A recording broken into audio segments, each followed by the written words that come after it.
السلام علیکم۔ کیا آپ کو پتہ ہے کہ جمعے کے دن کی فضیلت کیا ہے؟ تو قرآن کی سورت نمبر 62 سورت الجمعہ آیت نمبر 9 میں اللہ تعالیٰ فرماتا ہے، ترجمہ: اے لوگو جو ایمان لائے، جب پکارا جائے نماز کے لیے جمعے کے دن تو اللہ کے ذکر کی طرف دوڑو اور خرید و فروخت چھوڑ دو، یہ تمہارے لیے زیادہ بہتر ہے اگر تم جانو۔ جمعہ ہفتے کے تمام دنوں کا سردار اور سب دنوں سے افضل دن ہے۔ حدیث کے الفاظ ہیں، سب سے بہتر دن جس پر آفتاب طلوع ہوتا ہے وہ جمعے کا دن ہے۔ اسی دن حضرت آدم علیہ السلام کی تخلیق ہوئی، اسی دن ان کو جنت میں داخل کیا گیا اور پھر اسی دن ان کو جنت سے نکالا گیا اور دنیا میں بھیجا گیا۔ قیامت بھی جمعے کے دن ہی قائم ہوگی۔ جمعے کے دن ایک ایسی گھڑی ہے کہ اس پر بندہ مومن جو دعا کرے وہ قبول ہوتی ہے۔ نبی پاک صلی اللہ علیہ وآلہ وسلم نے فرمایا، جمعے کے دن مجھ پر کثرت سے درود پڑھا کرو۔ جمعے کے دن کی اہمیت کا اندازہ آپ اس بات سے لگا سکتے ہیں کہ قرآن مجید میں ایک پوری سورت الجمعہ اس دن کے نام سے موجود ہے۔ جمعہ تمام مسلمانوں پر فرض ہے اور جو شخص 3 جمعے چھوڑ دیتا ہے اللہ پاک اس کے دل پر مہر لگا دیتا ہے اور اس کو منافق لکھ دیتا ہے۔ گویا کہ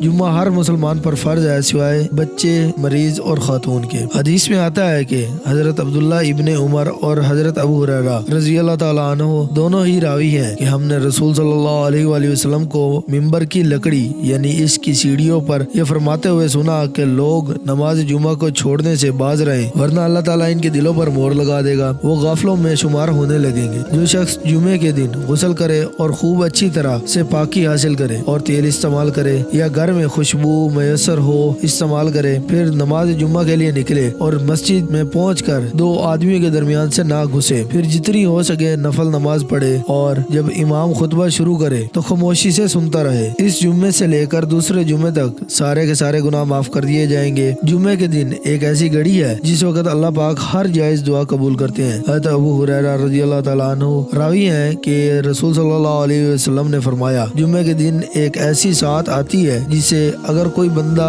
مومن پائے، اس میں اللہ تعالیٰ سے بھلائی کا سوال کرے تو اللہ تعالیٰ اسے کو وہ بھلائی عطا کر دیتا ہے، یعنی اس ساعت میں مانگی جانے والی وہ دعا ضرور قبول ہوتی ہے۔ بخاری اور مسلم کی ایک روایت میں صحیح مسلم نے یہ الفاظ مزید نقل کیے کہ رسول صلی اللہ علیہ وسلم نے فرمایا وہ ساعت بہت تھوڑی سی ہوتی ہے۔ رسول صلی اللہ علیہ وآلہ وسلم نے فرمایا کہ جو شخص جمعے کے دن غسل جنابت کر کے نماز پڑھنے جائے تو گویا اس نے ایک اونٹ کی قربانی دی اگر اول وقت میں مسجد میں پہنچا، اگر اس کے بعد گیا تو گویا ایک گائے کی قربانی دی، تیسرے نمبر پر گیا تو ایک سینگ والے مینڈے کی قربانی دی، جو کوئی چوتھے نمبر پر گیا گویا اس نے مرغی کی قربانی دی اور جو کوئی 5ویں نمبر پر گیا گویا انڈا اللہ کی راہ میں دیا۔ لیکن جب امام خطبہ شروع کرے تو فرشتے خطبہ سننے میں مشغول ہو جاتے ہیں، تب صرف نماز کا ثواب ہی حاصل ہوتا ہے، اس لیے جمعہ کے لیے اول وقت میں جانا ضروری ہے، ورنہ یہ نہ ہو کہ کل روز قیامت ہمارے اعمال نامے سے جمعے ہی نہ ملے۔ جمعے کے دن سورت کہف پڑھنے کی بہت فضیلت ہے۔ فرمان نبی صلی اللہ علیہ وآلہ وسلم ہے کہ جس نے جمعے کے دن سورت کہف پڑھی اس کے لیے 2 جمعوں کے درمیان نور روشن ہو جاتا ہے۔ جمعہ چھوڑنے والے کا انجام: جمعے کی اذان ہو رہی ہے اور منادی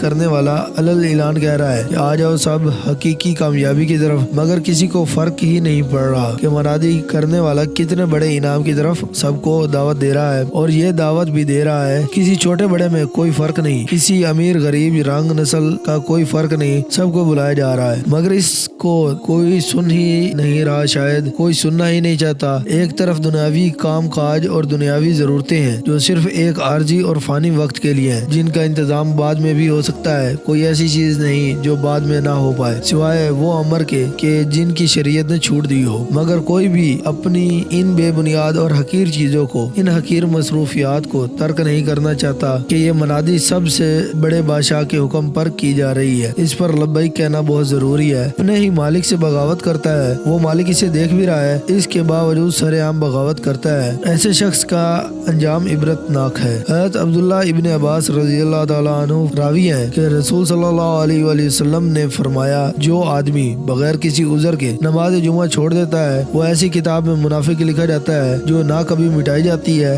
نہ تبدیل کی جاتی ہے۔ اور بعض روایات میں یہ ہے کہ جو آدمی 3 جمعے چھوڑ دے یہ وعید اس کے لیے ہے۔ وہ لوگ جن لوگوں پر نماز جمعہ واجب نہیں، حضرت طارق ابن شہاب راوی ہیں کہ رسول صلی اللہ علیہ وآلہ وسلم نے فرمایا، جمعہ حق ہے اور جماعت کے ساتھ ہر مسلمان پر واجب ہے، علاوہ وہ 4 آدمیوں کے غلام جو کسی کی ملکیت میں ہو، عورت، بچہ اور مریض، ان پر جمعہ واجب نہیں۔